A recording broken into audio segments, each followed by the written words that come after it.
ওসমান হাদির খুনিদেরকে ধরতে ৫৫ লক্ষ টাকা পুরস্কার ঘোষণা করেছে ভারতের খালিস্তানপন্থী শিখ সংগঠন।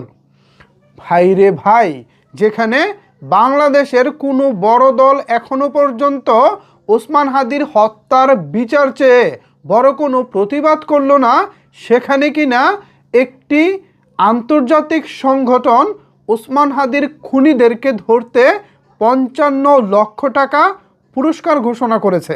ভিউয়ার্স, এ বিষয়ে নিউজ করেছে চ্যানেল 24।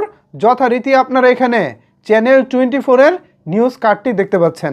এখানে চ্যানেল 24 শিরোনাম করেছে, হাদির হত্যাকারীদের ধরিয়ে দিতে বড় অঙ্কের অর্থ পুরস্কারের ঘোষণা শিখ সংগঠনের। মূল খবরে বলা হচ্ছে, ইনকিলাব মঞ্চের আহ্বায়ক শহীদ ওসমান হাদির হত্যার সঙ্গে জড়িত ব্যক্তিদের শনাক্ত ও গ্রেফতারে সহায়ক তথ্যের জন্য ৫৫ লক্ষ টাকা পুরস্কার ঘোষণা করেছে যুক্তরাষ্ট্র ভিত্তিক সংগঠন শিখ ফর জাস্টিস SFJ। সোমবার ২৯ ডিসেম্বর সামাজিক যোগাযোগ মাধ্যম প্ল্যাটফর্ম এক্সে প্রকাশিত এক বিবৃতির মাধ্যমে এই ঘোষণা দেওয়া হয়।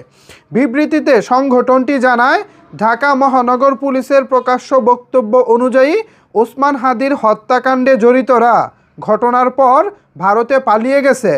এই পরিস্থিতিতে হত্যাকারীদের অবস্থান শনাক্ত, তাদের গ্রেফতার এবং প্রত্যাবর্তনে সহায়ক নির্ভরযোগ্য তথ্য দিতে পারলে ৫৫ লক্ষ টাকা পুরস্কার প্রদান করা হবে।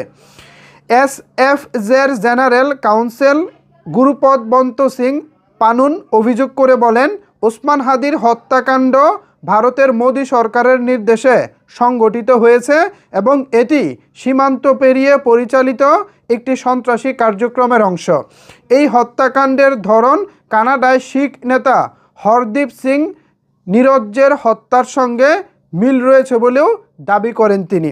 সংগঠনটির পক্ষ থেকে বলা হয়, এই পুরস্কার ঘোষণার মূল লক্ষ্য হল জনসাধারণের সহযোগিতা নিশ্চিত করা এবং আইনশৃঙ্খলা রক্ষাকারী বাহিনীকে হত্যাকারীদের শনাক্ত, গ্রেফতার ও প্রত্যাবর্তনের প্রক্রিয়ায় কার্যকর সহায়তা প্রদান করা। ভিউয়ার্স, একটি আন্তর্জাতিক সংগঠন, ভারতের শিখ সেনা সংগঠন, এই মুহূর্তে তারা যুক্তরাষ্ট্র ভিত্তিক একটি সংগঠনের মাধ্যমে হাদির খুনিদেরকে ধরিয়ে দিতে পারলে ৫৫ লক্ষ টাকা পুরস্কার ঘোষণা করেছে। এটাকে আমি অনেকটা তাৎপর্যপূর্ণ হিসেবেই দেখব এবং বিষয়টিকে আমি গুরুত্ব সহকারে দেখছি, বিকজ অফ একটি আন্তর্জাতিক সংগঠন যেভাবে সরব হয়েছে, এটা আমাদের জন্য একটা পজিটিভ দিক। বাট দুঃখজনক হলেও সত্য, বাংলাদেশ থেকে এখনো পর্যন্ত বড় কোনো দল ওসমান হাদির হত্যার ব্যাপারে বা হত্যার বিচার করতে হবে এই মর্মে এখনো পর্যন্ত শক্ত কোনো পদক্ষেপ নিতে দেখলাম না। এটা আমাদের জন্য দুঃখজনক বিষয়। যাই হোক, ওভারঅল এই বিষয়ের উপরে ভিউয়ার্স আপনাদের মতামত কি? শিখ সংগঠন যে ঘোষণা দিয়েছে, এই ঘটনার প্রেক্ষিতে আপনাদের মতামত কি জানাতে পারেন নিচের কমেন্টস বক্সে। ধন্যবাদ সবাইকে এতক্ষণ আমার সাথে থাকার জন্য।